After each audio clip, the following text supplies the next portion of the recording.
बंदी छोड़ सतगुरु रामपाल जी परमेश्वर जी की जय हो। परमपिता परमात्मा सारी सृष्टि के रचनहार कुल मालिक असंख्य ब्रह्मांडों के स्वामी जगत गुरु तीनों लोकों में प्रवेश करके सबका भरण पोषण करने वाले राजाधिराज आत्माधार नाथों के नाथ देवों के देव महादेव सर्वेश्वर महेश्वर मृत्युंजय अजरो अमर आदि अनादि सनातनी प्रभु जगत पिता जगदीश्वर श्री श्री 1008 की उपाधि के वास्तविक अधिकारी अकाल मूर्त शब्द स्वरूपी राम वासुदेव सर्वगतम ब्रह्म परम पूज्य प्रथम पूज्य परम संत परम पुरुष परम धनी परम दयालु सत्य कबीर हक्का कबीर अल्लाह अकबर बाखबर अल्लाह ताला जगत के तारणहार जगत के मुक्तिदाता जगत के जगन्नाथ हारे के सहारे हिंदुओं के राम मुसलमानों के अल्लाह सिखों के वाहिगुरु ईसाइयों के मसीह दया के सागर दया निधि करुणा के सागर करुणा निधि स्वयंभू परिभू संकट मोचन कष्ट हरण मंगल करण दुख भंजन अविगत कबीर निर्विकार निर्विषम परमात्मा अलय अलेख सतगुरु आदि अनादि सतगुरु असली मर्यादा पुरुषोत्तम असली राम असली कृष्ण असली घनश्याम असली मुरारी राजाओं के राजा महाराजाओं के महाराजा शहनशाहों के शहनशाह सम्राटों के सम्राट भगवानों के भगवान अल्लाहों के अल्लाह प्रभुओं के प्रभु मसीहों के मसीह सच्चे वाहिगुरु बाबाओं के बाबा पीरों के पीर सेठों के सेठ जगत सेठ सावड़सा सेठ सर्वगुण संपन्न अनंत कोटि कलाओं के स्वामी अनंत कोटि ब्रह्मांडों के नायक योगियों में महायोगी ध्यानियों में महाध्यानी सिद्धों में परम सिद्ध ज्ञानियों में तत्व ज्ञानी ब्रह्म ज्ञानी महाज्ञानी परम ज्ञानी सर्वश्रेष्ठ ज्ञानी विज्ञानी युवा कबीर समर्थ कबीर असमवात अमित ओजा सच्चे रहनुमा करीम अल्लाह सुभान अल्लाह दुनिया के अंतिम पैगंबर 8 सितंबर 1951 से गांव धनाना जिला सोनीपत हरियाणा भारतवर्ष की पावन भूमि पे प्रकट रियल कल की भगवान श्री नारायण साकार हरि श्री बाबा साहेब नूर अनंत परमात्मा संत श्रोमणी सतगुरु रामपाल जी परमेश्वर जी के चरण कमल में साध संगति से जुड़े हुए देश विदेश से आप और हम सभी सत्सेवक भाई बहनों का अनंत कोटि दंडवत प्रणाम। सत्साई भाई और बहनों, दया परमपिता परमेश्वर जी की सतगुरु रामपाल जी की जिनके विशेष आशीर्वाद से पवित्र पुस्तक जीने की राह के ऊपर वीडियो बनाने की श्रृंखला जारी है। इसी श्रृंखला में आज हमारा ये 8वें नंबर का वीडियो है। यदि आपने जीने की राह पुस्तक के ऊपर बन रहे वीडियो को शुरू से देखना प्रारंभ नहीं किया है तो आपसे प्रार्थना करेंगे कि आप जी पार्ट नंबर 1 से देखना जरूर शुरू करें। पार्ट 1 इस पुस्तक की भूमिका है और भूमिका को अच्छे से समझे बिना आप जी आगे की वीडियो अच्छे से समझ नहीं पाएंगे। तो भाई और बहनों, ये पुस्तक समाज को एक नई दिशा दे रही है, भक्ति मार्ग से भटकी हुई आत्माओं को परमात्मा की जानकारी दे रही है। आज हिंदुस्तान में या पूरे विश्व में हर व्यक्ति किसी न किसी तरीके से किसी न किसी माध्यम से, चाहे वो मंदिर में जाता है या मस्जिद में चर्चों में या गुरुद्वारे में या तीर्थों पर, वो समझता है कि मैं भगवान से जुड़ा हुआ हूँ, मैं भक्ति कर रहा हूँ। लेकिन ये उनकी सबसे बड़ी महाभूल है। भक्ति का आधार हमारे शास्त्र हैं, धर्म ग्रंथ हैं, और वर्तमान में आप जी जो भी भक्ति कर रहे हैं, आपकी भक्ति का कोई भी आधार नहीं है, कोई भी सिर पैर नहीं है। आपको जितने भी धर्मगुरु मिले हैं उन्होंने आपको शास्त्रों के विरुद्ध भक्ति मार्ग पर लगा रखा है। आप केवल मनमाना आचरण कर रहे हैं और समझ बैठे हैं कि हम तो सत भक्ति कर रहे हैं, हमारी भक्ति सर्वश्रेष्ठ है, बहुत अच्छी है।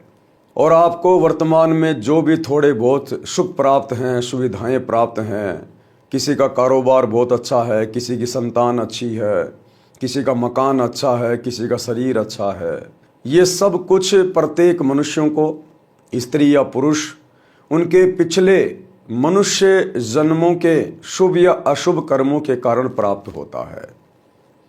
यदि आपको भक्ति से सब कुछ प्राप्त करना है तो आपने सतगुरु रामपाल जी के द्वारा लिखित पुस्तकें पढ़नी पड़ेंगी, या यूट्यूब पर जाकर सर्च करें सृष्टि रचना सतगुरु रामपाल जी।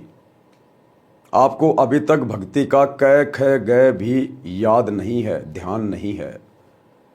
भक्ति मार्ग की शुरुआत अभी आपने की भी नहीं है। आप केवल धर्मगुरुओं के मनमाने आचरण का शिकार हैं। भक्ति क्या है?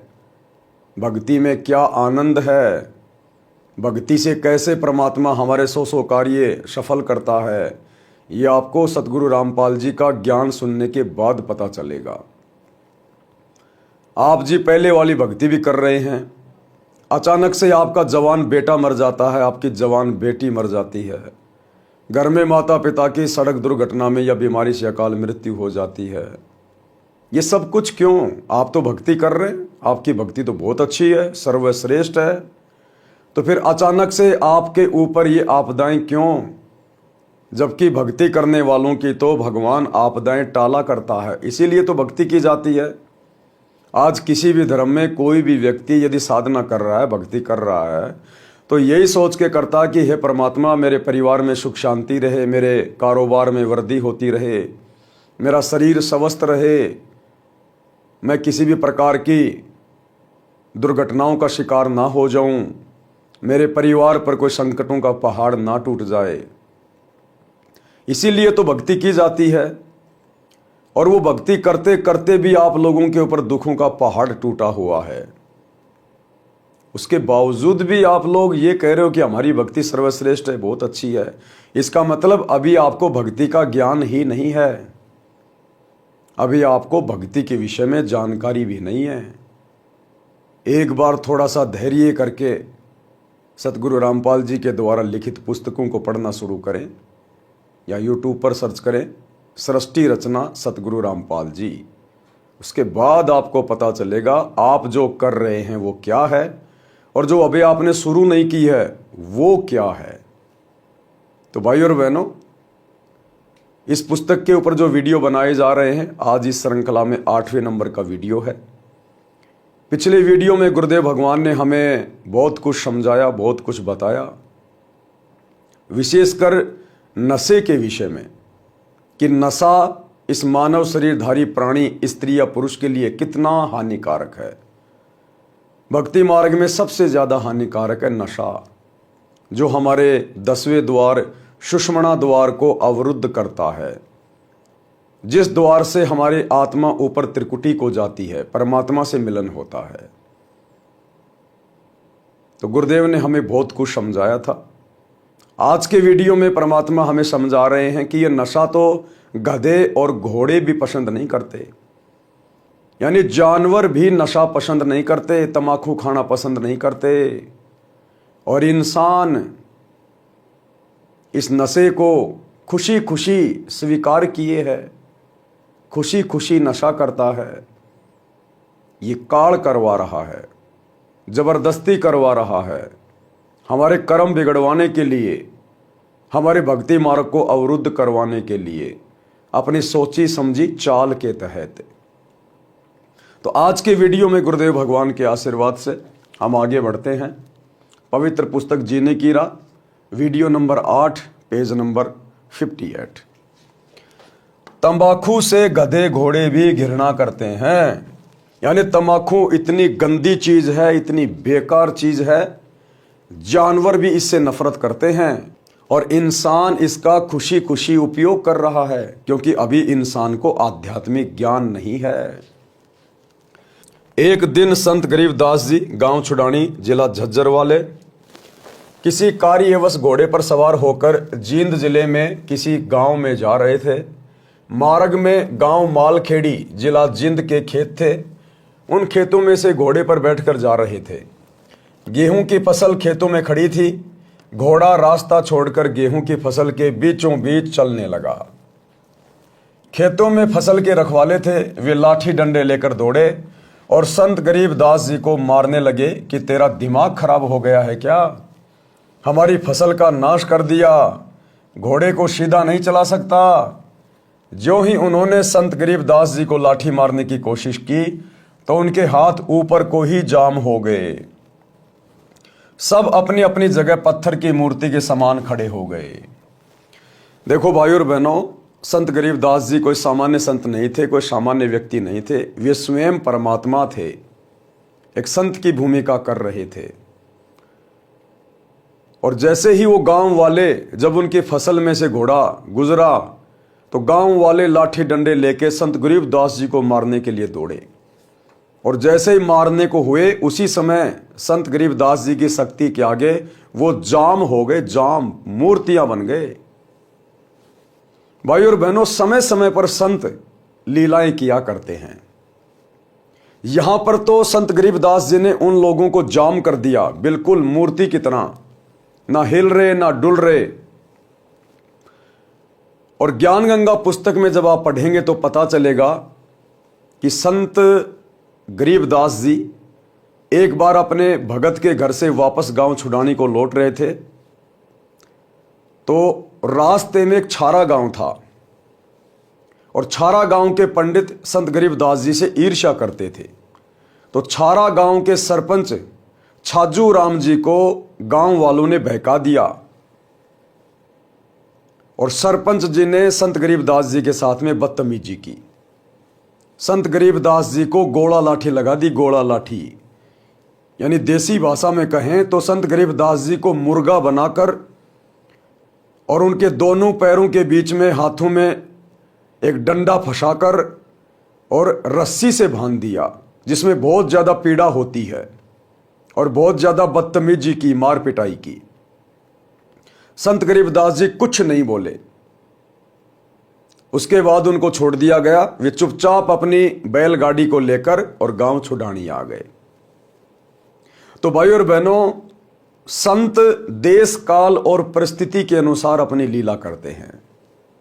तो यहां पर संत गरीबदास जी ने अपनी शक्ति का प्रदर्शन किया और वे लोग जो लाठी डंडे लेकर उनको मारने के लिए आए थे, मारने ही वाले थे, बिल्कुल स्तब्ध हो गए, मूर्ति बनकर खड़े हो गए। 5 मिनट तक उसी प्रकार रहे।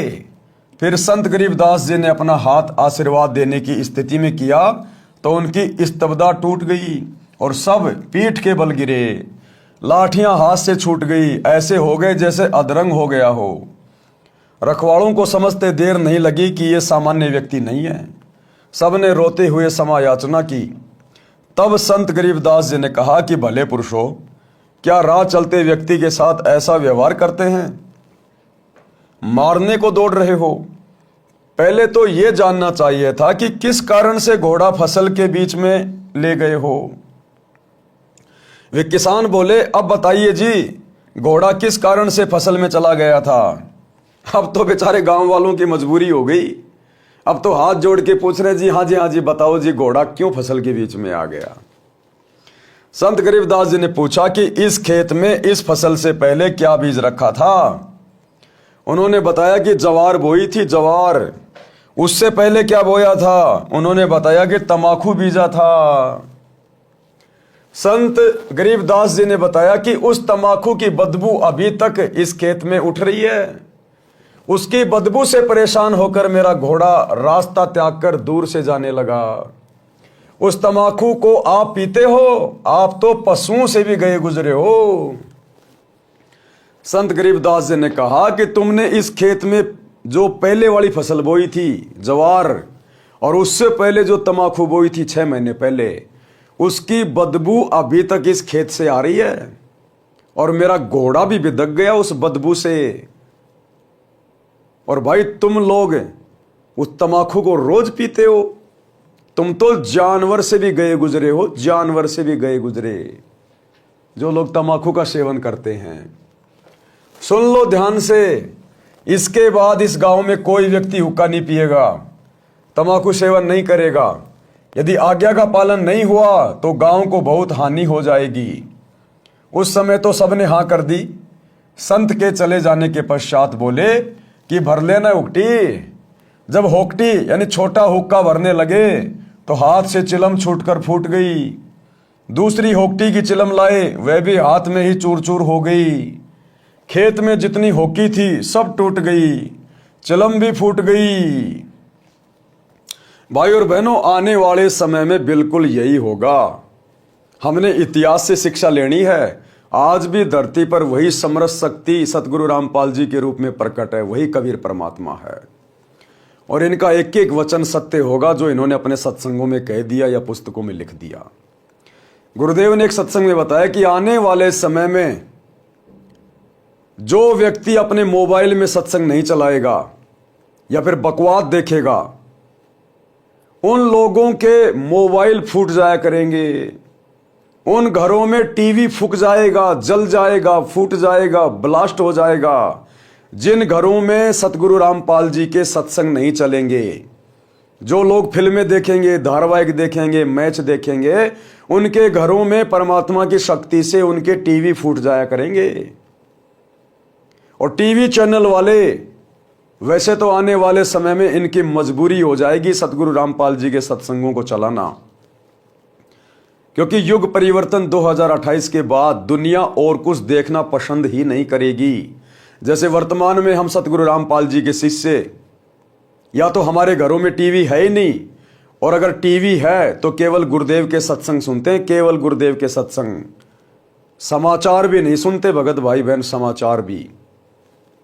तो आने वाले समय में युग परिवर्तन 2028 के बाद ये मीडिया चैनल वाले अगर सतगुरु रामपाल जी के सत्संगों के अलावा या अच्छी खबरों के अलावा अगर इन्होंने फालतू की बकवास चलाई, कोई राजनीतिक न्यूज चलाई, यदि कोई फिल्म चलाई, कोई धारावाहिक चलाया, कोई सीरियल चलाया, कोई मैच वगैरह दिखाया, तो भाइयों और बहनों ये लगाएंगे सीरियल और चलेंगे सत्संग, ये लगाएंगे फिल्म और चलेंगे सतगुरु रामपाल जी के सत्संग।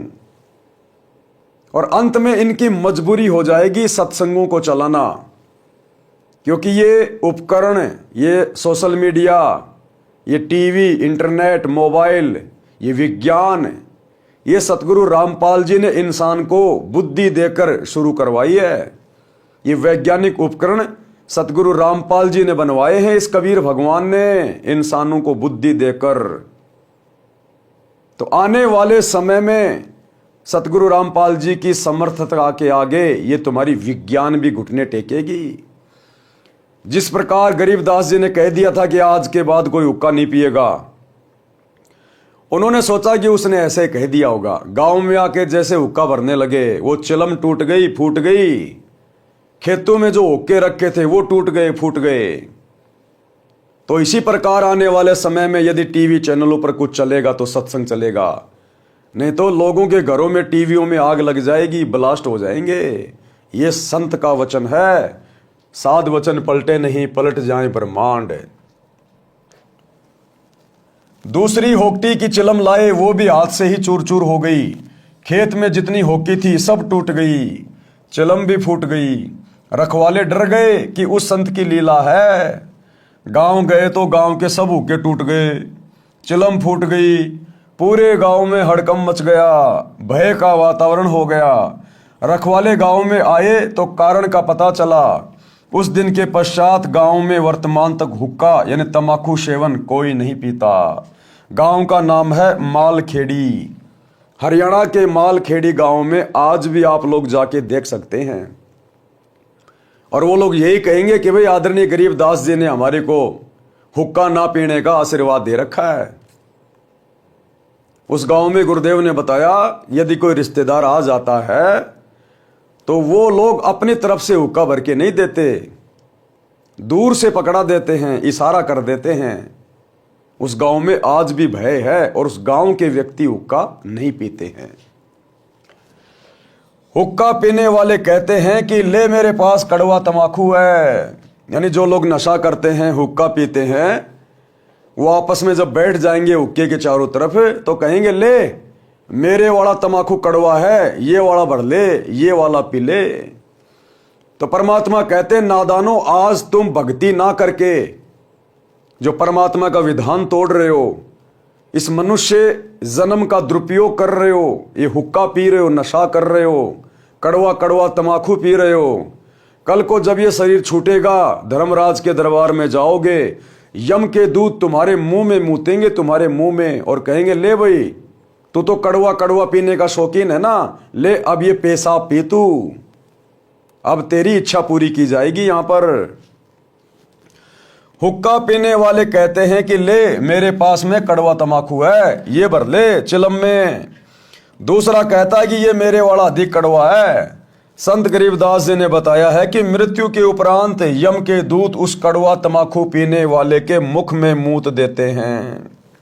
कहते हैं कि तू अधिक कड़वा कड़वा तमाकू पीना चाहता था, ले प्यारे कड़वा मूत पी ले, मूत्र की धार उसका मुख खोलकर मुख में लगाते हैं। संत गरीबदास जी ने ये तो एक लीला करके बुराई छुड़ाई थी।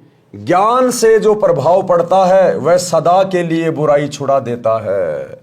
और अब आने वाले समय में इस पूरी पृथ्वी पर सतगुरु रामपाल जी के ज्ञान का प्रभाव पड़ेगा, उनके ज्ञान का असर पड़ेगा, क्योंकि ये स्वयं परम शक्ति है, सृष्टि का रचनहार है, अपने निर्धारित समय पर अपने मिशन को पूरा करने आया है। ये भक्ति युग है। 2028 युग परिवर्तन के बाद जितनी भी आत्माएं पूरे विश्व में बचेंगी, जो आइडिया लगाया जा रहा है भविष्यवाणियों के अनुसार कि पूरे विश्व की केवल 64 करोड़ आबादी बचेगी, उसके बाद इस पृथ्वी पर वही आत्माएं रहेंगी जो धार्मिक होंगी, जो सतगुरु रामपाल जी की भक्ति करेंगी। तो आने वाले समय में सतगुरु रामपाल जी के ज्ञान का प्रभाव पूरे विश्व पर होगा। ज्ञान सत्संग से होता है। सत्संग सुनने की रुचि पैदा करो, सत्संग सुनो। गुरुदेव कह रहे सत्संग सुनने की रुचि पैदा करो, सत्संग से ही ज्ञान होगा। परमात्मा ने सबकी जेब में मोबाइल डाल रखे हैं। यूट्यूब पे जाइए, सर्च कीजिए सृष्टि रचना सतगुरु रामपाल जी, और ज्ञान सुनना शुरू कर दीजिए। निवेदन, उपरोक्त बुराई सर्वथा त्याग दें, इससे जीवन का मार्ग सुहेला हो जाएगा। भाई और बहनों, ये परम संत के वचन हैं, किसी डूम भाट के गीत नहीं है। और परमात्मा फिलहाल तो निवेदन कर रहे हैं कि उपरोक्त बुराई बिल्कुल त्याग दो, इससे जीवन का मार्ग आसान हो जाएगा। अगर परम संत के वचनों को हल्के में ले लिया उनका संदेशा मिलने के बाद भी, तो आने वाले समय में आप लोगों के ऊपर वो कहर टूटेंगे, आपके परिवार पे वो बिजली गिरेगी, आपने कभी सोचा भी नहीं होगा। इसलिए परम संत के वचनों को हल्के में ना लें। ये बुराइयां हैं, ये हुक्का, बीड़ी, सिगरेट, गांजा, अफीम, ये इंसानों के लिए नहीं बना है। ये काल ने जबरदस्ती बुराई पैदा करवाई है आप और हमें भक्ति से दूर करने के लिए, परमात्मा से दूर करने के लिए। ये काल कौन है, क्यों ऐसा करवा रहा है, इसके लिए सृष्टि रचना सुनिए सतगुरु रामपाल जी के मुख कमल से। नशा नाश करता है, गुरुदेव कह रहे नशा करता है नाश। कैसे? नशा चाहे शराब, सुल्फा, अफीम, हीरोइन आदि आदि किसी का भी करते हो, यह आपका सर्वनाश का कारण बनेगा। परम सत्य के वचन है कि आपके सर्वनाश का कारण बनेगा। कैसे?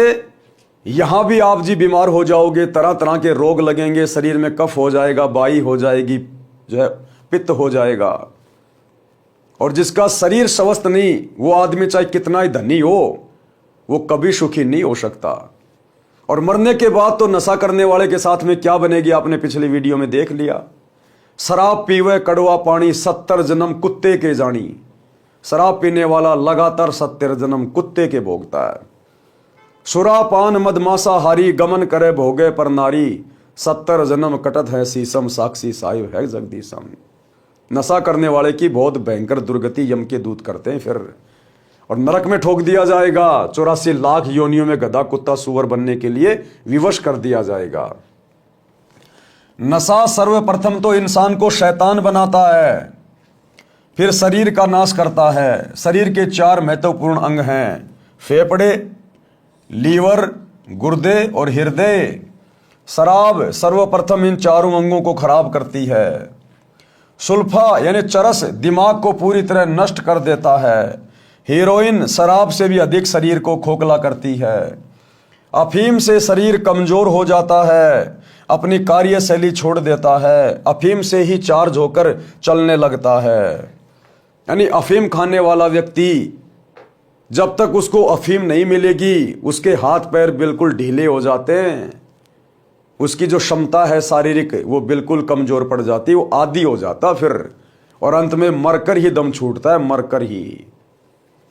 आज भाई और बहनों, सतगुरु रामपाल जी के ज्ञान को सुनकर, ज्ञान गंगा पुस्तक को पढ़कर, जीने की राह पुस्तक को पढ़कर, हजारों की संख्या में ऐसे भाई जो अफीम के आदी थे, और वो बताते हम तो इतनी मात्रा में अफीम खाते थे, अगर कोई नया आदमी खा ले तो उसकी मृत्यु हो जाए।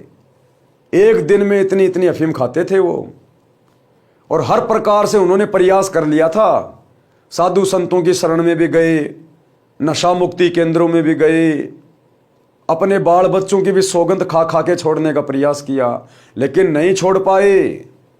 और जैसे ही सतगुरु रामपाल जी से उपदेश लिया, आज उन आत्माओं को अन्य अफीम खाने वालों से भी नफरत है। कोई बीड़ी पीता है तो उसकी धुआं से भी नफरत है, क्योंकि ये बुराइयां छूटेंगी ज्ञान से और परम संत के आशीर्वाद से। इस ज्ञान को समझकर आप जिस दिन ये संकल्प कर लेंगे कि हे गुरुदेव, मैं भक्ति करना चाहता हूं, मैंने बहुत गलतियां कर ली है, आप मेरी ये बुराई छुड़वाइए, आप मेरा नशा छुड़वाइए, आपकी वो तलब समाप्त कर देगा परम संत। उनके वचन में शक्ति होती है। तो भाइयों और बहनों, आज मौका है आप लोगों के पास में। अपना शरीर भी बचाओ, अपना परिवार भी बचाओ, अपनी पीढ़ियां भी बचाओ, और शरीर छूटने के बाद अपना परलोक भी सुधारो। तो गुरुदेव के सत्संग सुनना शुरू कीजिए। अफीम से ही चार्ज होकर चलने लगता है, रक्त दूषित हो जाता है, इसलिए इनको तो गांव नगर में भी ना रखें। घर की क्या बात, सेवन करना तो सोचना भी नहीं चाहिए। एक व्यक्ति दिल्ली पालम हवाई अड्डे पर नौकरी करता था। अब परमात्मा बता रहे नशेड़ी व्यक्ति किस प्रकार से अपने परिवार का, अपने बच्चों का भविष्य बर्बाद कर लेते हैं नशा कर करके। और ये नशा भाई और बहनों हम क्यों सीखे? हम लोगों ने कुसंगति में पढ़कर, हमने लोगों की देखा देखी कुसंगति में पढ़कर नशा शुरू किया। अब हम सुसंगति में पढ़ेंगे। संत की जो पुस्तक होती है वो सुसंगति होती है, संत के जो प्रवचन होते हैं वो सुसंगति होती है। हमें ज्ञान नहीं था, इसलिए हमने बुराई को बहुत जल्दी ग्रहण कर लिया। अब हमें ज्ञान हो जाएगा तो हम बुराई को छोड़ भी देंगे, और परम संत के वचन से बुराई बहुत जल्दी छूट जाती है। तो परमात्मा बता रहे हैं किस प्रकार से ये नशा परिवार को बर्बाद कर देता है, आपकी पीढ़ियों को बर्बाद कर देता है। एक व्यक्ति दिल्ली पालम हवाई अड्डे पर नौकरी करता था। सन 1997 की बात है। उस समय उसकी सैलरी 12,000 रुपये महीना थी। 1997 में 12,000 रुपये का मतलब है आज के 70-80 हज़ार रुपये। दिल्ली के गांव में यह दास रामपाल दास सत्संग करने गया। वहां एक वरदा अपनी 3 पोतियों के साथ सत्संग वाले घर में आई, जो नाते में सत्संग कराने वाले की चाची थी। वह गांव के बाहरी क्षेत्र में प्लाट में मकान बनाकर रहती थी। वह लड़का भी उसी का था जो दिल्ली हवाई अड्डे पर नौकरी करता था। बहुत शराब पीता था, घर की ठोर बिटोड़ा बना रखा था। पत्नी बच्चों को पीटता था, क्योंकि उसका प्रतिदिन शराब पीकर आना, पत्नी ने टोका टाकी करनी, प्रतिदिन की महाभारत थी। पत्नी बच्चों को छोड़कर अपनी माँ के घर चली गई। दादी ने बच्चों को संभाला, फिर स्वयं जाकर अपनी पुत्र वधू को समझा बुझा कर लाई। उस रात्रि में वह बुढ़िया अपनी पुत्र वधू तथा पोतियों सहित आई थी, क्योंकि खुद के जेठ के घर पर सत्संग था, इसलिए आना पड़ा। सत्संग में प्रत्येक पहलू पर व्याख्यान देना होता है।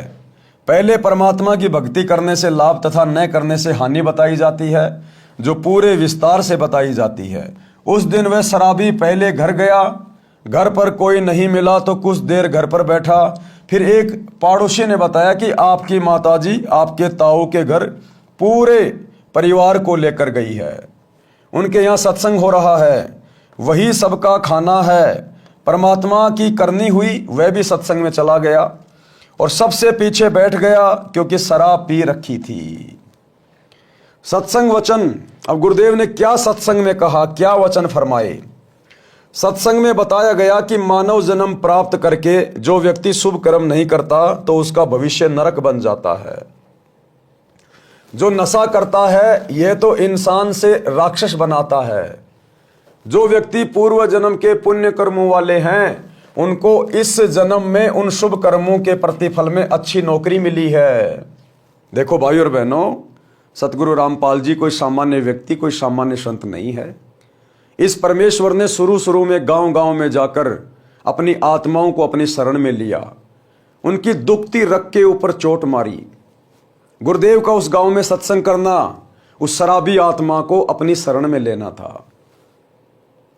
उसके बच्चे सत्संग में आ गए। नौकरी से घर आने के बाद उसे पता चला कि बच्चे सत्संग में गए हैं, वो भी सत्संग में आ गया। आया था उन बच्चों को धमकाने के लिए, मारने के लिए कि मेरी इजाजत के बिना तुम चले कैसे गए।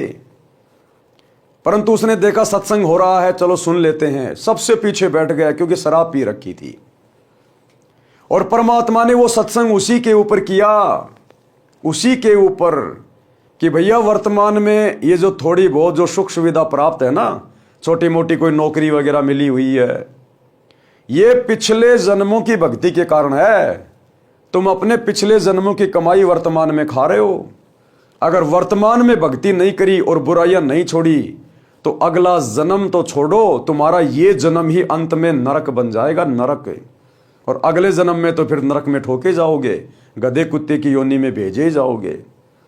जिस प्रकार कोई किसान खेत में फसल पैदा कर रहा है और उसने फसल पैदा कर ली, 10 क्विंटल गेहूं हो गया, अपने घर में लाके उसने रख दिया और खा रहा है। अगली बार यदि वो फसल पैदा नहीं करेगा तो वो पिछली फसल को खाएगा, कोई दिक्कत नहीं आएगी। लेकिन फिर से यदि उसने अगली बार फसल नहीं बीजी खेत में तो अगली बार क्या खाएगा? पूरा परिवार भूखा मरेगा, पूरा परिवार। क्योंकि जो पिछली बार बोया था वो तो वर्तमान में खा रहा है, और वर्तमान में यदि फिर से फसल नहीं बीजेगा तो अगले साल क्या खाएगा?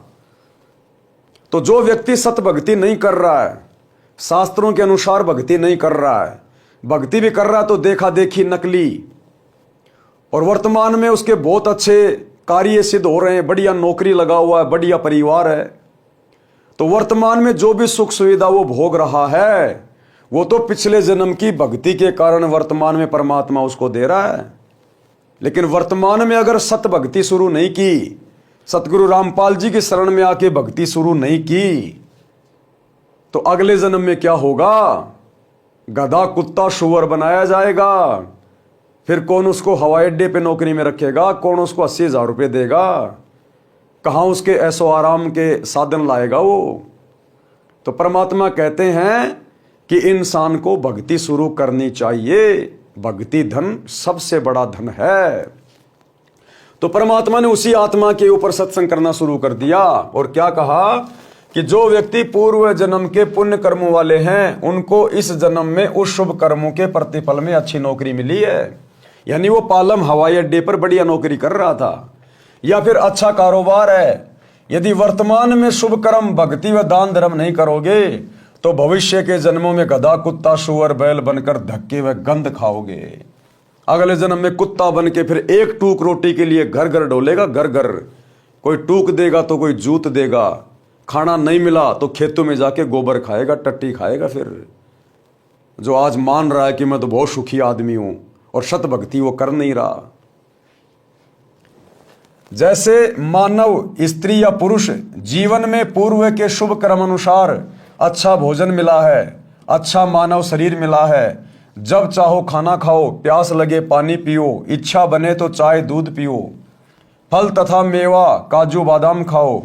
यदि पूरा गुरु बनाकर, और पूरा गुरु वर्तमान में केवल सतगुरु रामपाल जी, इनके अलावा कोई नहीं, और पूरा गुरु बनाकर सच्चे दिल से भक्ति व सत्संग सेवा दान धर्म नहीं किया तो अगले जन्म में गधा बैल कुत्ता बनकर दुर्दशा को प्राप्त हो जाओगे। ये विधान है संतों का, ये विधान है परमात्मा का जो अटल है।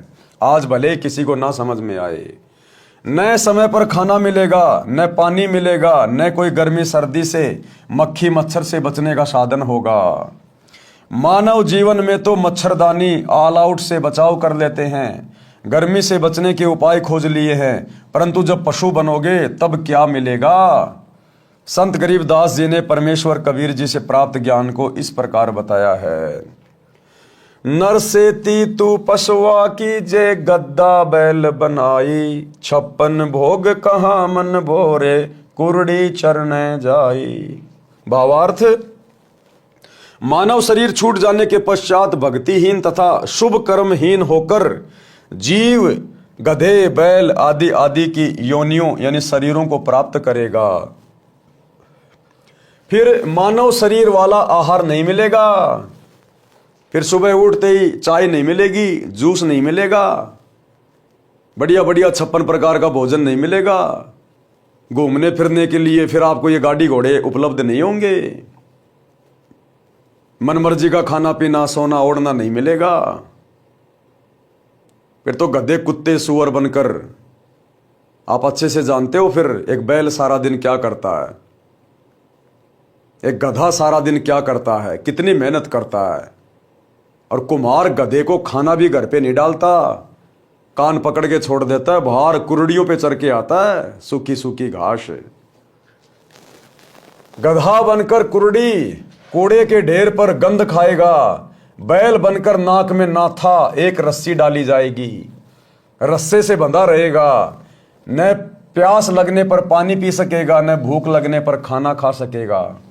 मक्खी मच्छर से बचने के लिए एक दुम यानी पूंछ होगी, उसको कूलर समझना, पंखा या मच्छरदानी समझना। और जिन प्राणियों के अधिक पापकर्म होते हैं, पशु जीवन में उनकी पूंछ भी कट जाती है। एक 1.5 फुट का डंडा शेष रहता है, उसे घुमाता रहता है। ये दुर्गति होती है उन कर्महीन प्राणियों की जो मनुष्य जन्म में स्त्री या पुरुष बनकर जो परमात्मा की भक्ति नहीं करते, भक्ति भी करते हैं तो नकली भक्ति करते हैं। मंदिर मस्जिद चर्च गुरुद्वारे तीर्थ बस यहीं तक सीमित रह जाते हैं, सच्चे सतगुरु की खोज नहीं करते। उन प्राणियों के साथ फिर अगले जन्मों में ये बनता है। एक बैल के पिछले पैर के खुर के बीच में लगभग 1.5 इंच बड़ी कील लग गई। अब बता रहे परमात्मा कि भक्ति ना करने से फिर आगे चलकर ये जीव कितना कष्ट उठाता है, कितना दुखी होता है। वो फिर अपनी पीड़ा किसी को बता नहीं पाएगा। आज हम मानव शरीर प्राप्त हैं, जरा सी फुंसी हो गई तुरंत अपने माता पिता को बता देंगे, वो आपको डॉक्टर के पास लेके जाएंगे। खांसी जुकाम बुखार हो गया तुरंत डॉक्टर के पास, भूख लगी तुरंत बता देंगे, आज तो जूस बनाओ तुरंत जूस बन के आ जाएगा। और आज यदि भक्ति नहीं की कल को पशु योनि में जाएंगे, ये तो रूल है परमात्मा का। 84 लाख योनियों के प्राणियों के चक्कर काटने के बाद एक बार ये मनुष्य शरीर मिलता है। फिर कल को जब पशु योनि में जाएंगे, और परमात्मा ने एक बैल का उदाहरण दिया है कि उस बैल के दोनों खुरों के बीच में एक 1.5 इंच लंबी कील घुस गई, किसी ने फेंक रखी थी ऐसे गली में, वो बैल के खुर में घुस गई। अब उस बैल के मुंह में जुबान भी है, जीभ भी है, लेकिन वो अपने मालिक को बोल नहीं सकता, कह नहीं सकता, उसको समझा नहीं सकता कि मेरे पैर में कील चुभ गई है, मुझे दर्द हो रहा है, मेरी कील निकाल दो। और किस प्रकार से भुगत भुगत के फिर वो बैल कितना दुखी हुआ। ये कष्ट याद दिला रहे सतगुरु कि आज यदि इनकी शरण में आके भक्ति नहीं की तो आने वाला भविष्य तुम्हारा ये होगा, ये जीवन फिर तुम भुगतोगे। एक बैल के पिछले पैर के खुर के बीच में लगभग 1.5 इंच लंबी कील लग गई, चलने से और अधिक अंदर चली गई। बैल पैर से लंग करने लगा, हाड़ी को लगा कि झटका लग गया है, नस पर नस चढ़ गई होगी, चलने से ठीक हो जाएगा। कई बार ऐसा होता है कि नस पर नस चढ़ जाती है तो बैल चलते चलते ठीक हो जाता है, परंतु अब की बार ऐसा नहीं हुआ, क्योंकि अब की बार नस पे नस नहीं चढ़ी थी। अब की बार उसके खुर में 1.5 इंच लंबी लोहे की कील घुस गई थी। सारा दिन बैल हल में चला, घर तक आया तो पैर को कठिनाई से पृथ्वी पर रख पा रहा था, बहुत पीड़ा हो रही थी, बड़ा दर्द हो रहा था, धीरे धीरे चल पा रहा था। घर पर आते ही बैल बैठ गया, चारा भी नहीं चरा, आंखों से आंसू निकल रहे थे क्योंकि दर्द अधिक था। सुबह बैल उठा ही नहीं, लेट गया, पैर पर सूजन अधिक थी।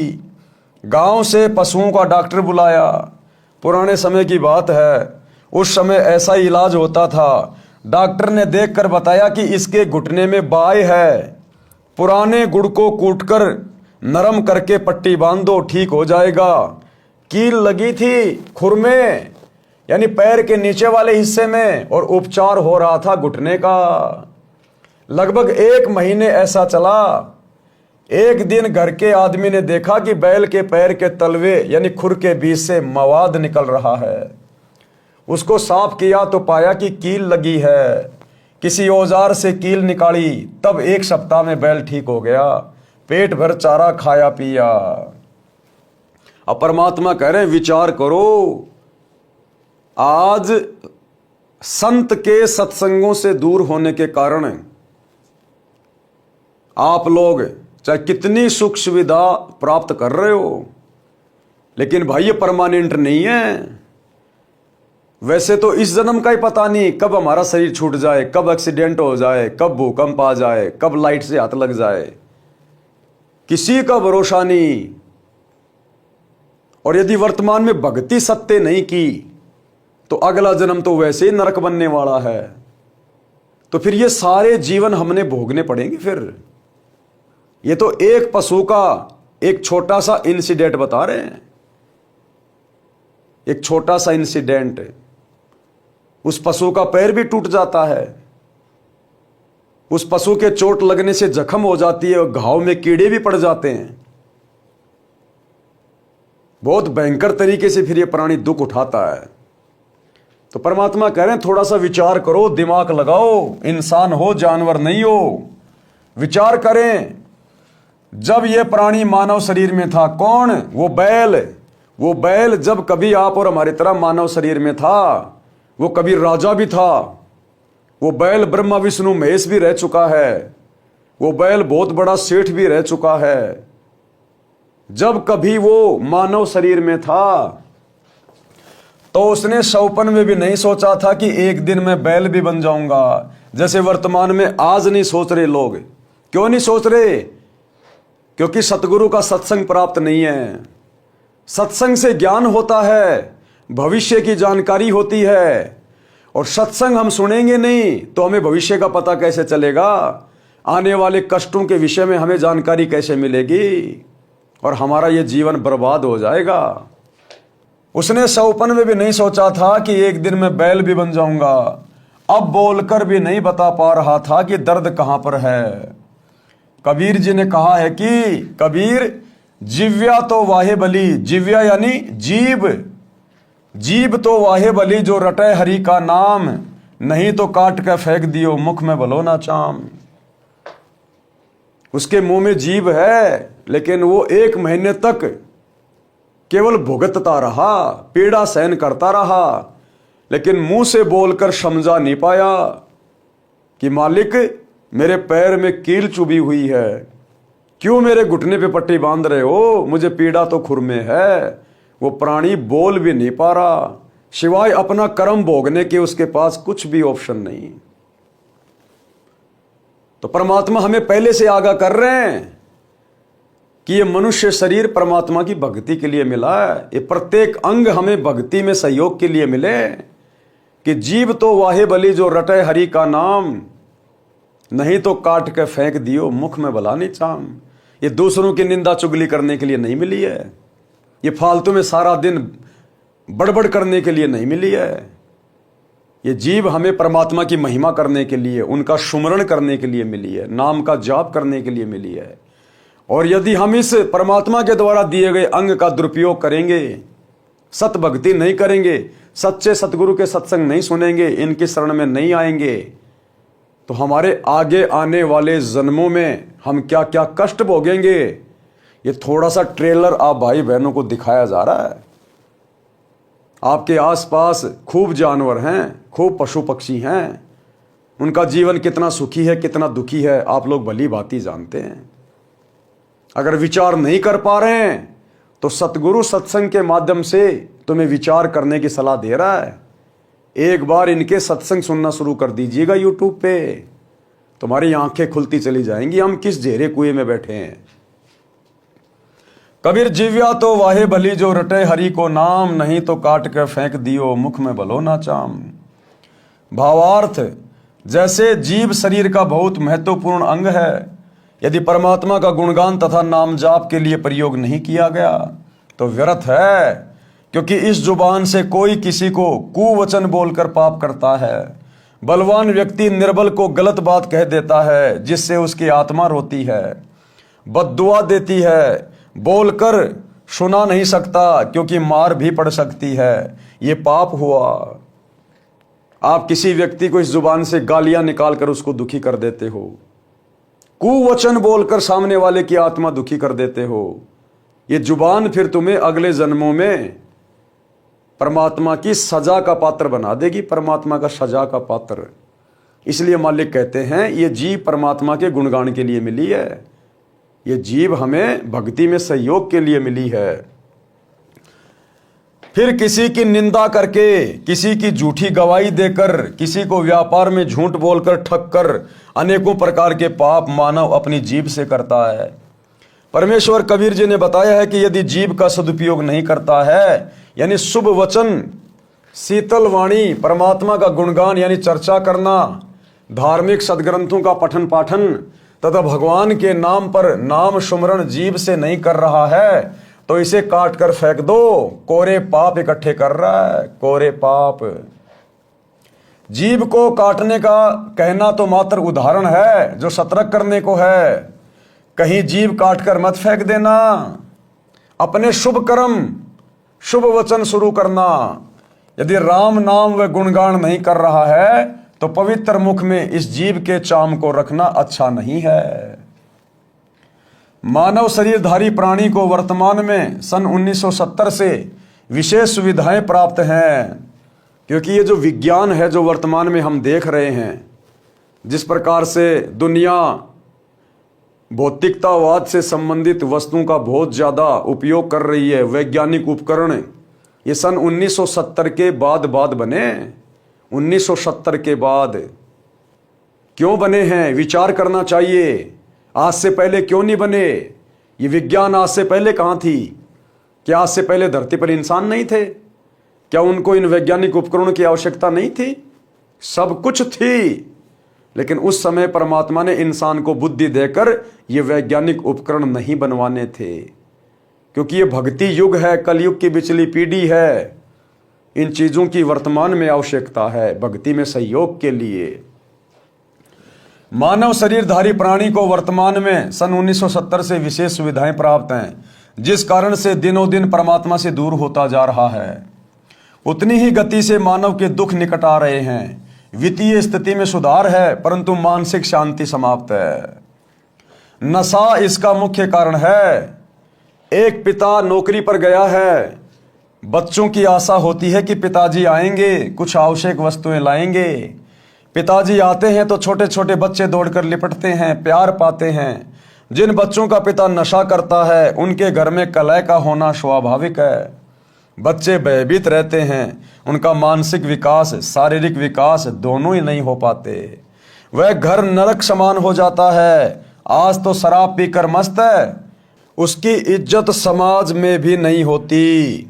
अगले जन्म में वह व्यक्ति कुत्ता बनेगा, टट्टी खाएगा, गंदी नाली का पानी पिएगा, फिर पशु पक्षी बनकर कष्ट पर कष्ट उठाएगा। इसलिए सर्व नशा व बुराई त्याग कर इंसान का जीवन जियो। सभ्य समाज को भी चैन से जीने दो। एक शराबी अनेकों व्यक्तियों की आत्मा दुखाता है। पत्नी के माता पिता, भाई बहनों की, अपने माता पिता, बच्चों की, भाई आदि की। केवल 1 घंटे के नशे ने धन का नाश, इज्जत का नाश, घर के पूरे परिवार की शांति का नाश कर दिया। क्या वह व्यक्ति भविष्य में सुखी हो सकता है? कभी नहीं। नरक जैसा जीवन जिएगा। इसलिए विचार करना चाहिए, बुराई तुरंत त्याग देनी चाहिए। परमात्मा कहते हैं दूसरों को किसी भी कारण से दुखी करने वाला स्वयं कभी भी सुखी नहीं रह सकता। इसलिए ये नशा नाश की जड़ है, नाश की जड़। आपका जीवन बर्बाद कर रहा है, आपके परिवार का जीवन बर्बाद कर रहा है, आपके बच्चों का भविष्य बर्बाद कर रहा है, आने वाली नस्लें खराब कर रहा है, और आपका अगला जन्म भी बिगाड़ रहा है। प्रश्न, किसने देखा है कि अगले जन्म में क्या होता है? अब बहुत सारे भाई बहन ये सवाल कर देते तुरंत अपनी आध्यात्मिक ज्ञानहीनता के चलते। वो सोचते हैं बस यही सब कुछ है जो हम देख रहे हैं, बाकी कुछ नहीं है आगे पीछे। अब ये तो उनकी अपनी सोच होती है। तो बहुत सारे लोग कहते हैं किसने देखा है अगले जन्म में क्या होता है? तो गुरुदेव भगवान उदाहरण दे रहे हैं। उदाहरण के लिए एक समय एक अंधा व्यक्ति जंगल की ओर जा रहा था। आगे एक सज्जन व्यक्ति खड़ा था। उसने कहा कि हे सूरदास जी, इधर मत जाओ, ये रास्ता भयंकर जंगल में जाता है, खूंखार शेर, चीते आदि आदि जानवर रहते हैं, आप लौट जाइए। यदि अंधे ने नशा नहीं कर रखा होगा तो तुरंत मुड़ जाएगा, यदि नशे में है तो कहेगा कि किसने देखा है कि जंगल में भयंकर शेर, चीते, सर्प आदि जानवर रहते हैं, और यह कहकर अपने पथ पर बढ़ जाता है। विचार करें, अंधे को दिखाई नहीं देता और आंखों वाले की बात पर विश्वास नहीं करता, तो उसको कौन से तरीके से समझाया जाए। अब हमें तो आध्यात्मिक ज्ञान है ही नहीं, और संत यदि हमें समझाते हैं पुस्तक लिखकर या सत्संग करके, उनकी बातों पर हम विश्वास नहीं करें कि किसने देखा, आगे भी कोई लोक है, आगे भी गधा कुत्ता बनना किसने देखा है, तो परमात्मा कहते हैं ऐसे व्यक्ति को कैसे समझाएं, उसका तो दुर्भाग्य है, उसने तो आगे चलकर वो कष्ट फिर भोगने ही भोगने हैं। यदि नहीं मानता है तो उसकी वही दशा होगी जो आंखों वाला बता रहा था, शेर मार डालेंगे। इसी प्रकार संतजन आंखों वाले होते हैं। जो संत होते हैं वो आंखों वाले होते हैं, वो हमारे भविष्य के विषय में जानते हैं, बुराई करने से क्या मिलेगा, अच्छाई करने से क्या मिलेगा, परमात्मा का विधान क्या है। संत हमें समझाते हैं क्योंकि वो जानते हैं, वो आंखों वाले हैं। इसी प्रकार संतजन आंखों यानी ज्ञान नेत्र वाले हैं। उन्होंने हमें बताया है जो ऊपर वर्णन किया गया है। हम ज्ञान नेत्रहीन अंधे हैं। यदि हम संतों की शिक्षा पर विश्वास करके रास्ता नहीं बदलेंगे तो वही होगा जो ऊपर बताया गया है। क्या? नर से फिर तू पसवा कीजे, गद्दा बैल बनाई, 56 भोग कहाँ मन भोरे, कित कुरड़ी चरने जाई। फिर अगले जन्म में 84 लाख योनियों में ये काल तुझे असहनीय कष्ट भोगने के लिए विवश कर देगा। फिर तू ऐसी स्थिति में आ जाएगा, अगर कोई तुझे समझाएगा तो तू समझ भी नहीं पाएगा। क्योंकि किसी भी पशु या पक्षी को आप समझाओ कि ये भक्ति कर ले, ये भगवान है, ये मंत्र जाप कर ले, उसको कुछ समझ में नहीं आएगा। आज हमें ऐसा सुंदर शरीर प्राप्त है, स्त्री या पुरुष का, ये केवल परमात्मा के गुणगान के लिए, उनकी भक्ति के लिए, मोक्ष प्राप्ति के लिए मिलता है। एक मौका देता है परमात्मा, एक मौका। करोड़ों जन्मों गधे कुत्ते सुअर के भोगने के बाद एक मौका देता है परमात्मा। इसलिए कहते हैं मानव तन दुर्लभ है, ये मिले न बारंबार।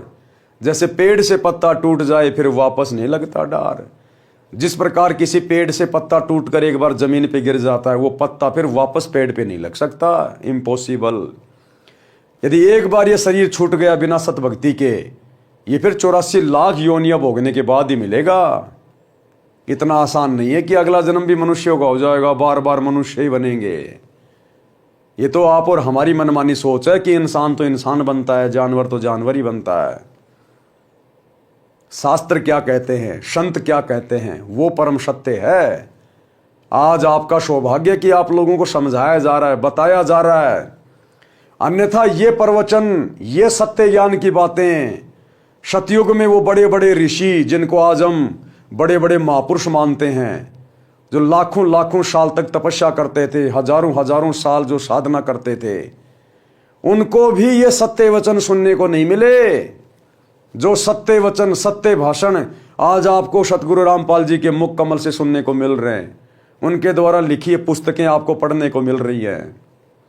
और फिर भी यदि आपने उनके वचनों को कान के ऊपर से टाल दिया, उनकी बातों को हल्के में ले लिया, तो भैया ये आगे के जीवन आपके इसी प्रकार से दुखदाई होंगे। कुछ व्यक्ति तो यहां तक कह देते हैं कि देखा जाएगा जो होगा।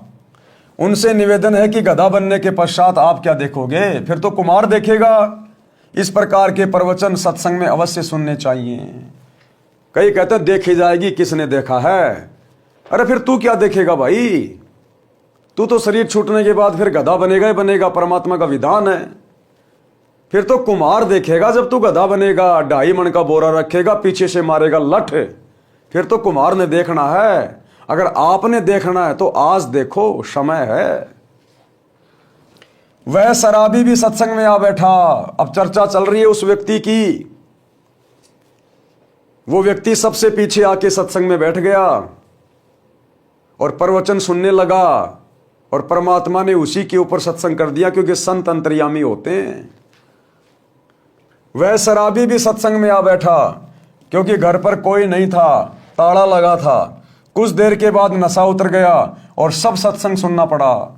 उस दिन के पश्चात उस व्यक्ति ने कभी शराब नहीं पी और कोई नशा नहीं किया। दीक्षा ली, पूरे परिवार को दीक्षा दिलाई। हम यानी लेखक तथा साथ सत्संग में गए कुछ भगत सुबह गांव के बाहर घूमने के लिए गए तो रास्ते में उस व्यक्ति एयरपोर्ट वाले का घर था। गली में उसकी माताजी खड़ी थी। उसने कहा कि महाराज जी चाय पीकर जाना।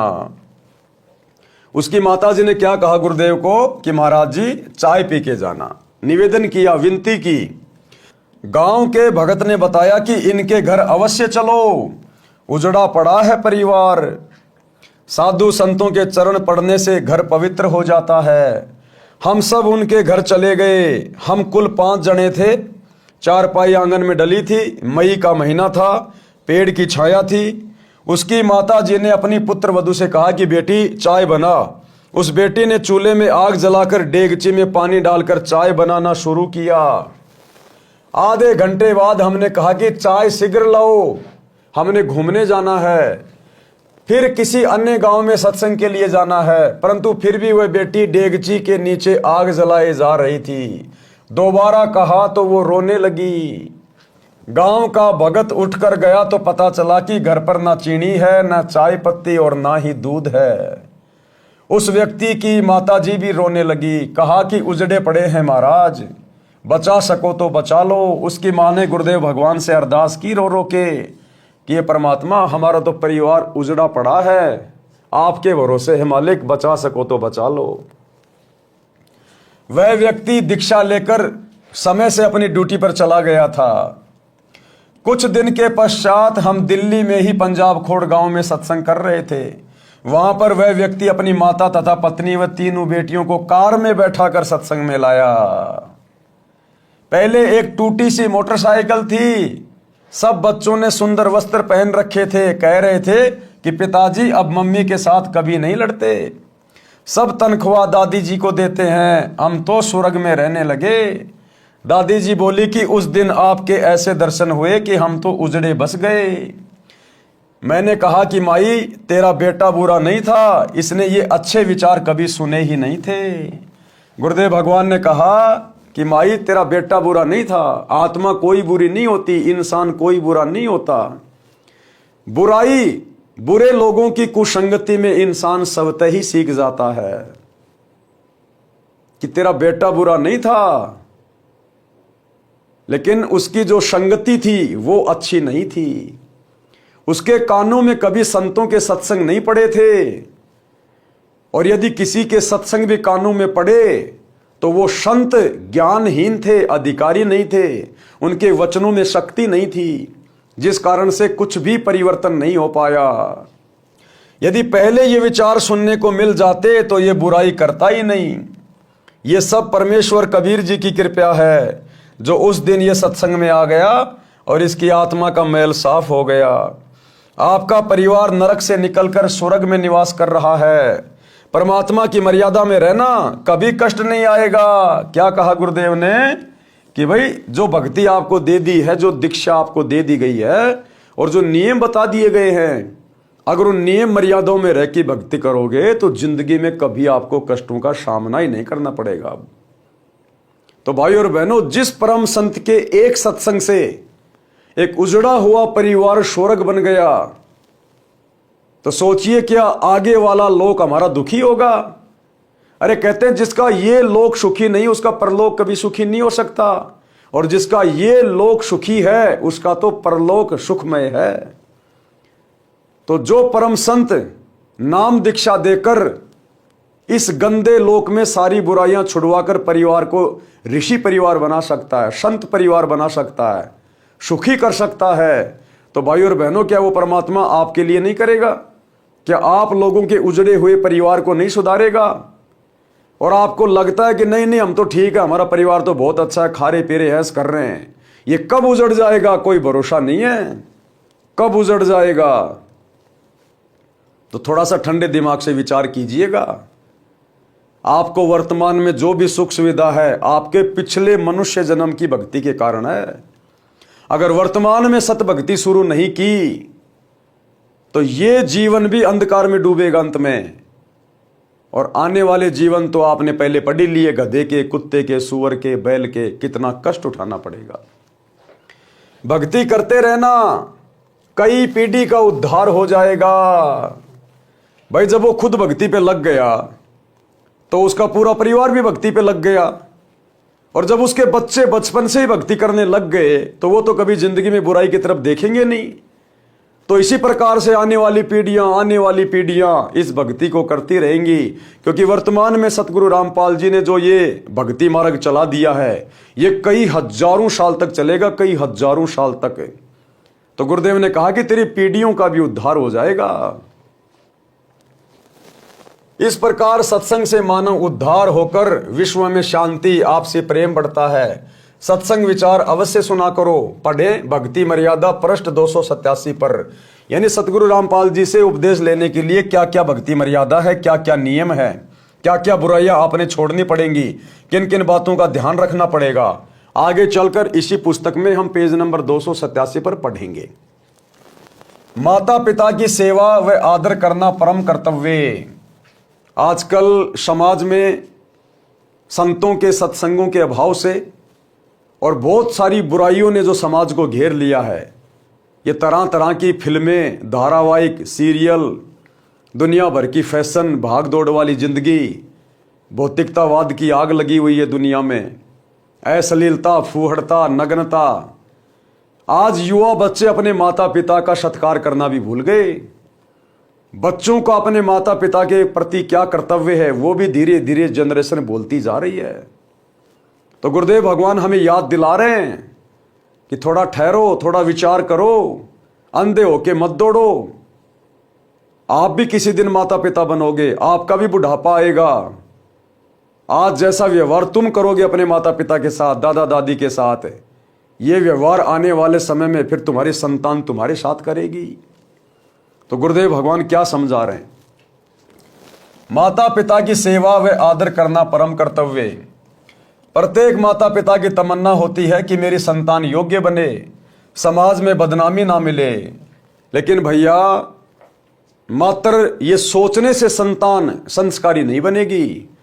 अगर अपनी संतान को संस्कारी बनाना है, योग्य बनाना है, तो आपने परम संत से जुड़ना पड़ेगा, उनके प्रवचन सुनने पड़ेंगे, उनसे नाम उपदेश लेना पड़ेगा, बुराइयां त्याग कर और सही मार्ग पे चलना पड़ेगा।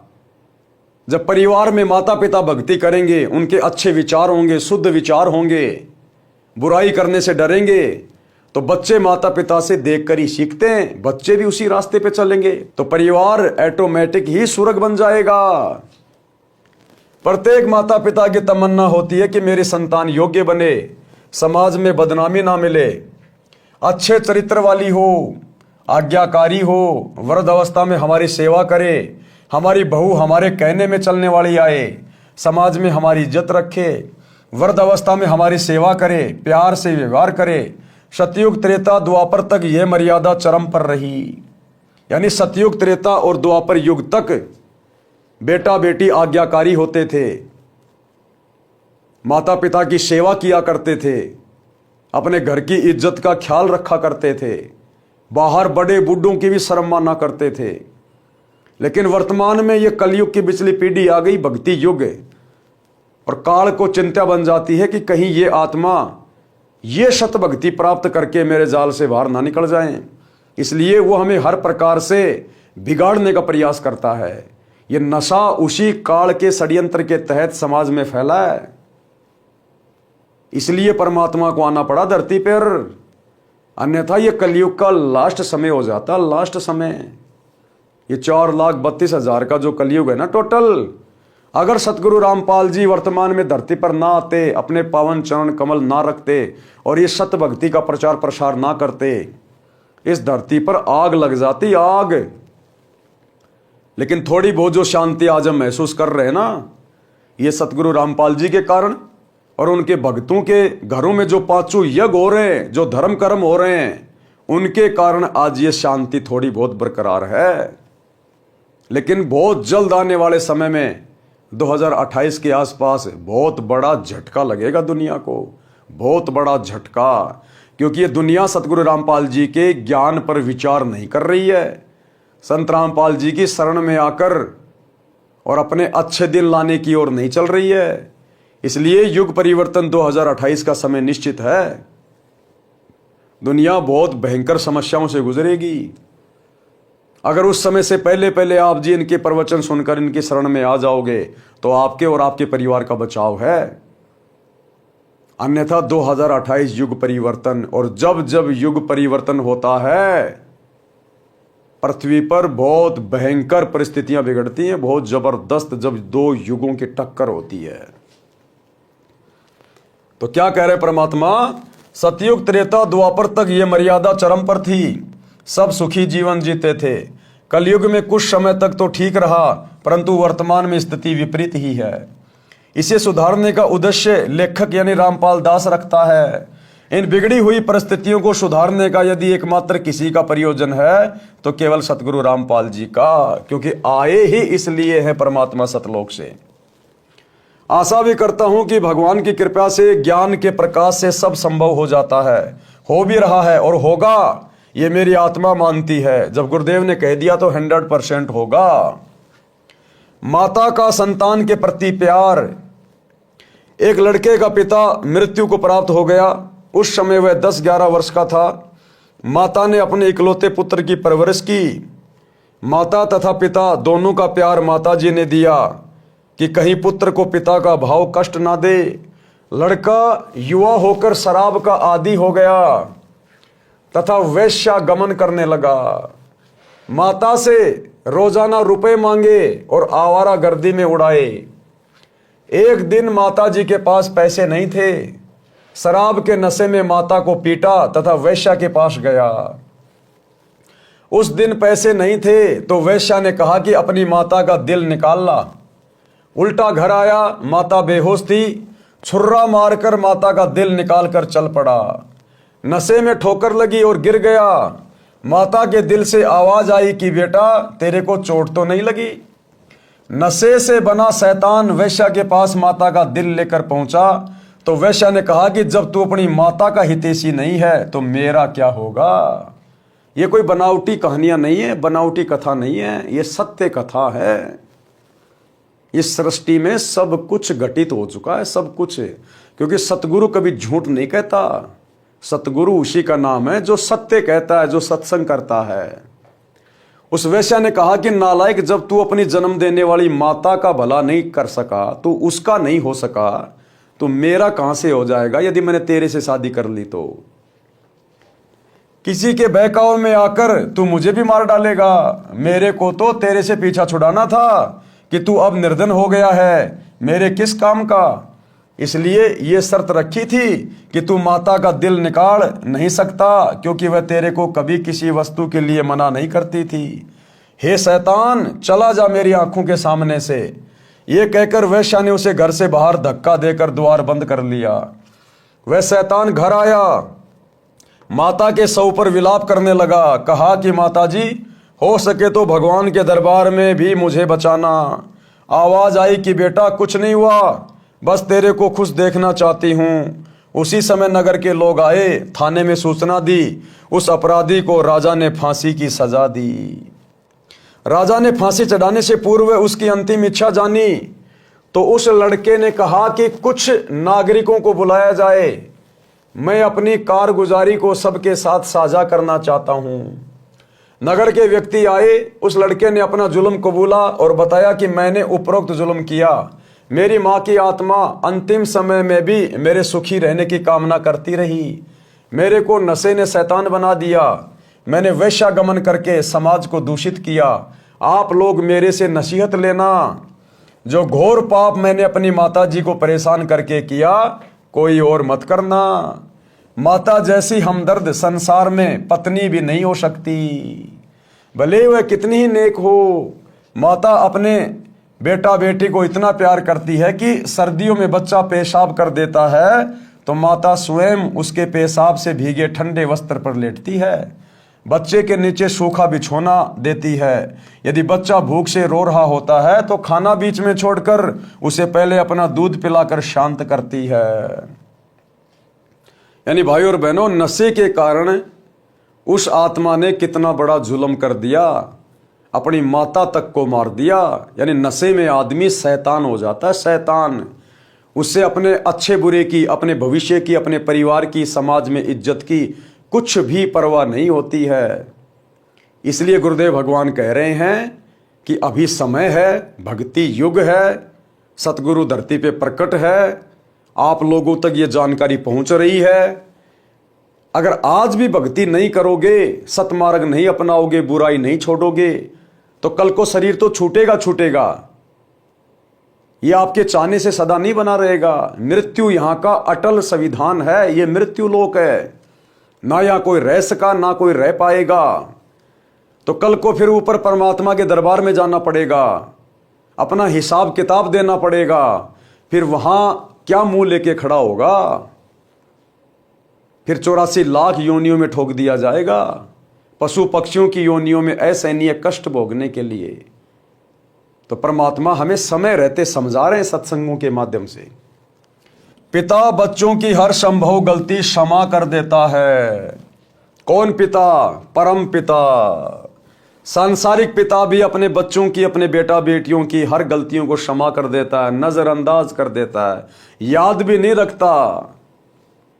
और परम पिता, हमें जन्म देने वाला, हमारी आत्मा का जनक परम पिता परमेश्वर सतगुरु, हमने सत्संग सुनने से पहले, सतगुरु की शरण ग्रहण करने से पहले हमने चाहे लाखों गलतियां कर रखी हैं, हमने कितनी शराब पी रखी है, कितने जुल्म कर रखे हैं, कितना ही मांस खा रखा है, 2 नंबर के काम कर रखे हैं।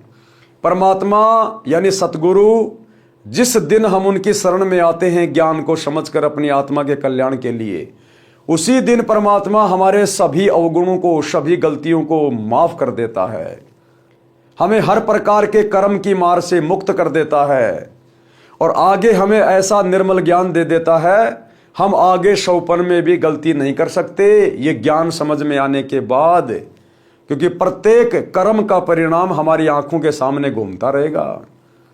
अगर मैंने अब ये गलती कर दी तो इसका क्या परिणाम भोगना पड़ेगा, वो सत्संग से हमें पता चल जाएगा।